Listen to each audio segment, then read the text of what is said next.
ಅಪರಾಧಗಳನ್ನ ಮಾಡ್ತಕ್ಕಂಥವ್ರೆ ನೀವು ಜಾಸ್ತಿಯಾಗಿ ಆರ್ಎಸ್ಎಸ್ ನವರು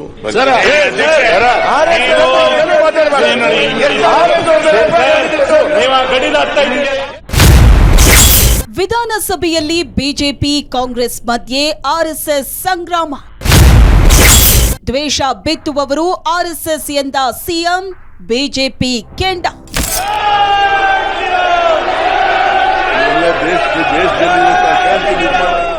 ಆರ್ಎಸ್ಎಸ್ ಪಾಕಿಸ್ತಾನ ದೇಶದ್ರೋಹ ಹೀಗೆ ಭಾರಿ ವಿವಾದಗಳ ಚರ್ಚೆಗೆ ಇಂದು ವಿಧಾನಸಭೆ ಸಾಕ್ಷಿಯಾಯಿತು. ಕಲಾಪದಲ್ಲಿ ಬಿಜೆಪಿ ಮತ್ತು ಕಾಂಗ್ರೆಸ್ ನಡುವೆ ದೊಡ್ಡ ಜಟಾಪಟಿಯೇ ನಡೆಯಿತು. ಸಿದ್ದರಾಮಯ್ಯ ಆಡಿದ ಮಾತು ಕೋಲಾಹಲವನ್ನೇ ಸೃಷ್ಟಿಸಿತು. ಸದನದಲ್ಲಿ ಬಜೆಟ್ ಮೇಲಿನ ಚರ್ಚೆ ವೇಳೆ ಸಮುದಾಯಗಳ ಮಧ್ಯೆ ದ್ವೇಷ ಬಿತ್ತುವವರು ಆರ್ಎಸ್ಎಸ್ನವರು ಅಂತಾರೆ ಸಿಎಂ ಸಿದ್ದರಾಮಯ್ಯ. ಇದಕ್ಕೆ ಬಿಜೆಪಿ ನಾಯಕರು ಕೆಂಡ ಕಾರಿದ್ರು. ಅಪರಾಧಗಳನ್ನ ಮಾಡ್ತಕ್ಕಂಥವ್ರೆ ನೀವು ಜಾಸ್ತಿಯಾಗಿ ಆರ್ಎಸ್ಎಸ್ ನವರು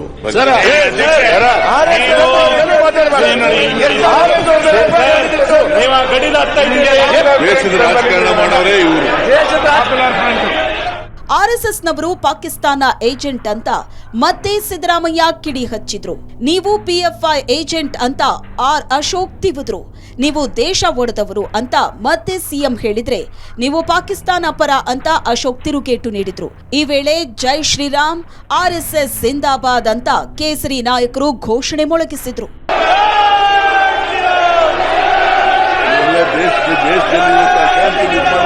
ಇನ್ನೊಂದು ದೇಶಕ್ಕೆ ಅವಮರ್ಯಾದೆ ಮಾಡೋ ಕೆಲಸ ಮಾಡಬಾರದು. ಏಜೆಂಟ್ಗಳು ನೀವು. ಒಂದು 10 ನಿಮಿಷ ಮುಂದೂಡ. ಸದನದಲ್ಲಿ ಗದ್ದಲದ ವೇಳೆ ಮೊಬೈಲ್ನಲ್ಲಿ ರೆಕಾರ್ಡ್ ಮಾಡಲಾಗ್ತಿತ್ತು.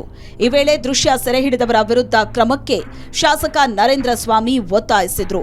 ಸ್ಪೀಕರ್ ಸ್ಥಾನದಲ್ಲಿದ್ದ ಶಿವಲಿಂಗೇಗೌಡ ಕ್ರಮ ಜರುಗಿಸೋ ಎಚ್ಚರಿಕೆ ಕೊಟ್ರು. ಯಾರೇ ಆಗಿದ್ರು ಮೊಬೈಲ್ ಅಲ್ಲಿ ಏನಾದ್ರು ವಿಡಿಯೋ ಮಾಡಿದ್ದು ದಾಖಲಾತಿ ಸಿಕ್ಕಿರೆ ಅವ್ರ ಮೇಲೆ ಶಿಸ್ತು ಕ್ರಮ ಜರುಗಿಸಬೇಕಾಗುತ್ತೆ. ಇದೇ ಸದನದಲ್ಲಿ 3 ಜನ ಮಂತ್ರಿಗಳ ರಾಜೀನಾಮೆ ಕೊಟ್ಟಿದ್ದಾರೆ ಗೊತ್ತಾ?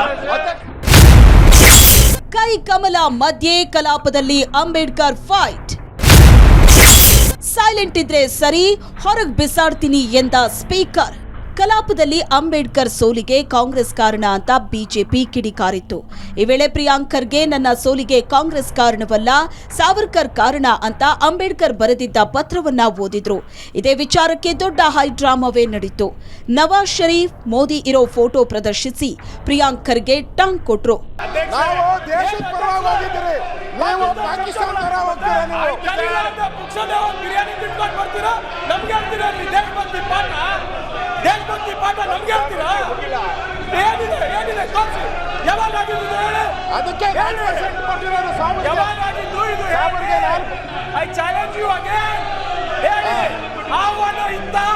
ಇಷ್ಟೆಲ್ಲ ಗಲಾಟೆ ಮಧ್ಯೆ ಸ್ಪೀಕರ್ ಎಷ್ಟೇ ಹೇಳಿದ್ರೂ ಬಿಜೆಪಿ ನಾಯಕರು ಪ್ರತಿಭಟನೆ ನಿಲ್ಲಿಸಿಲ್ಲ. ಈ ವೇಳೆ ಸೈಲೆಂಟ್ ಆಗಿಲ್ಲ ಅಂದ್ರೆ ಬಿಜೆಪಿಯವರನ್ನ ಸದನದಿಂದ ಹೊರಗಡೆ ಬಿಸಾಡ್ತೀನಿ ಅಂದ್ರು ಯುಟಿ ಖಾದರ್. ಇದಕ್ಕೆ ಸಿಸಿ ಪಾಟೀಲ್ ಯಾವ ಸೀಮೆ ಸ್ಪೀಕರ್ ಅಂತ ವಾಗ್ದಾಳಿ ನಡೆಸಿದ್ರು. ನಿಮ್ಗೆ ನಾನು ಇಲ್ಲ ಕೇಳಲಿಕ್ಕೆ ಆಗದಿದ್ರೆ ದಯವಿಟ್ಟು ಸದನ ಬಿಟ್ಟು ಹೋಗಿ, ಅದನ್ನ ನಾನೇ ನಿಮ್ಮನ್ನ ತೆಗೆದು ಬಿಸಾಡಬೇಕಾಗ್ತದೆ. ನಾನು ಯಾರಂತ ನೋಡಿದ್ರೆ ಬಹಳ ಸ್ಪಷ್ಟವಾಗಿ ನಾನು ಹೇಳ್ತೇನೆ ಅಷ್ಟೇ.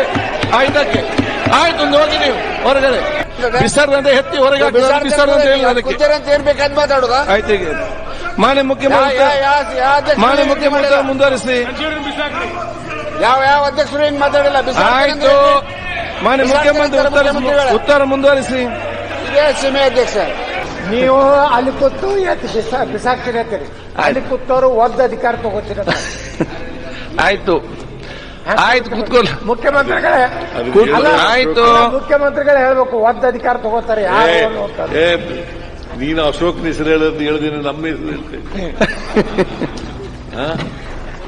ಅಶೋಕ ಸಜೆಸ್ಟ್ ಮಾಡಿದ್ದು ಅದು. ಮಾನ್ಯ ಮುಖ್ಯ ವಿಧಾನಸಭೆಯಲ್ಲಿ ಮತ್ತೆ ಸದ್ದು ಮಾಡಿದ ಕರಿಮಣಿ ಮಾಲೀಕ. ಬಿಜೆಪಿ ನಾಯಕರ ಮಾತಿಗೆ ಕಲಾಪದಲ್ಲೇ ಸಿದ್ದರಾಮಯ್ಯ ಕೆಂಡ. ಕರಿಮಣಿ ಮಾಲೀಕ ಈಗ ರಾಜ್ಯದಲ್ಲಿ ಭಾರಿ ಚರ್ಚೆ ಹುಟ್ಟುಹಾಕಿದೆ. ಅದರಲ್ಲೂ ಕಲಾಪದಲ್ಲಿ ಭಾರಿ ಸದ್ದು ಮಾಡಿದೆ. ಬಿಜೆಪಿ ನಾಯಕರ ಕರಿಮಣಿ ಮಾತಿಗೆ ಇವತ್ತು ಸಿದ್ದರಾಮಯ್ಯ ಕೆಂಡ ಕಾರಿದ್ರು. ಸದನದಲ್ಲಿ ಚರ್ಚೆಗಳು ಬಸವಣ್ಣನ ವಚನದಂತಿರಬೇಕು, ಇದು ಅಭಿರುಚಿಹೀನ ಮಾತುಗಳು ಅಂತ ಸಿದ್ದರಾಮಯ್ಯ ಹೇಳಿದ್ರು. ಸಿಎಂ ಬದಲಾವಣೆ ಮಾತು ಕೇಳಿ ಬರ್ತಿದ್ದಕ್ಕೆ ಹಾಗೆ ಹೇಳಿದ್ದು ಅಂತ ಅಶೋಕ್ ತಿವಿದ್ರು. ಕರಿಮಣಿ ಮಾಲೀಕ ಯಾರು ಅಂತೇಳಿ ಪ್ರಶ್ನೆಯನ್ನ ಮಾಡಿದ್ದಾರೆ. ಇದು ನನ್ನ ಪ್ರಕಾರ, ಬಹುತೇಕ ಸದಸ್ಯರ ಪ್ರಕಾರ ಅಭಿರುಚಿ ಹೀನ ಮಾತುಗಳು ಅಂತೇಳಿ ನಾನು ಅನ್ಕೋತೀನಿ.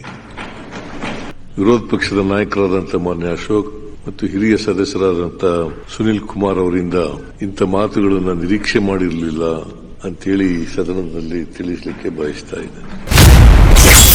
ಯತ್ನಾಳ್ ವರ್ಸಸ್ ಸಿದ್ದು ಕಲಾಪದಲ್ಲಿ ಮುಂದಿನ ಸಿಎಂ ಚರ್ಚೆ. ಕರಿಮಣಿ ಮಾಲೀಕ ಬಳಿಕ ಮುಂದಿನ ಸಿಎಂ ಚರ್ಚೆ ನಡೆಯಿತು. ಕೇಂದ್ರ ಅನುದಾನ ಕೊಟ್ಟಿದೆ ಅಂತ ಯತ್ನಾಳ್ ಸುಳ್ಳು ಹೇಳಿದ್ದಾರೆ. ಮುಂದೆ ಸಿಎಂ ಆಗಬೇಕಾದವರು ಸುಳ್ಳು ಹೇಳಿದ್ರೆ ಹೇಗೆ ಅಂತ ಸಿದ್ದರಾಮಯ್ಯ ಹೇಳಿದ್ರು. ಇದಕ್ಕೆ ಯಾರು ಬೇಕಾದ್ರೂ ಸಿಎಂ ಆಗಬಹುದು ಅಂತ ಯತ್ನಾಳ್ ಟಾಂಗ್ ಕೊಟ್ರು. ಟೋಟಲಿ ಅಂಟ್ರೂ. ನೀವು ಕೇಂದ್ರದಲ್ಲಿ ಮಂತ್ರಿ ಆಗಿದ್ದವರು, ಸೀನಿಯರ್ ಮೆಂಬರ್ ಆಗಿರೋರು, ಮುಂದೆ ಮುಖ್ಯಮಂತ್ರಿ ಆಗಬೇಕು ಅಂತ ಆಸೆ ಇಟ್ಕೊಂಡಿರೋರು, ಮಧ್ಯ ಹೇಳಗಿಲ್ಲ.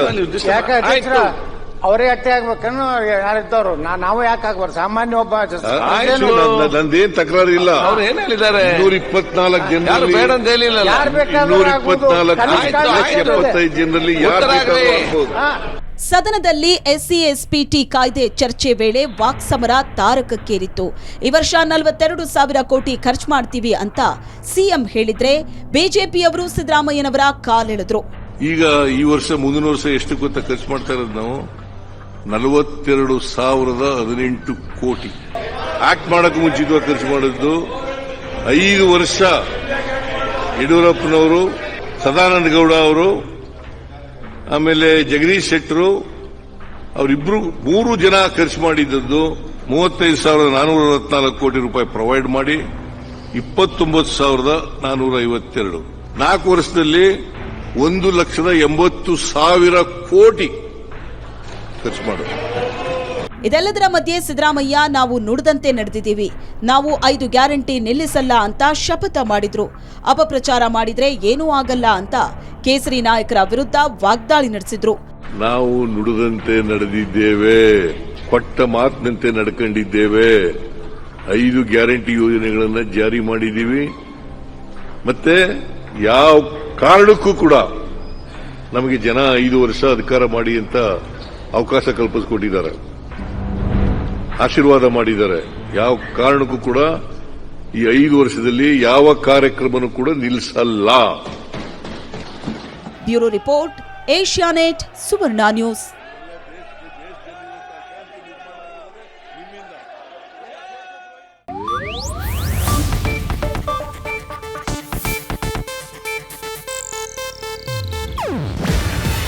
ಇದು ಏಷ್ಯಾನೆಟ್ ನ್ಯೂಸ್ ನೆಟ್ವರ್ಕ್ ಪ್ರಸ್ತುತಿ. ನೀವು ನೋಡ್ತಿದ್ದೀರಾ ಏಷ್ಯಾನೆಟ್ ಸುವರ್ಣ ನ್ಯೂಸ್.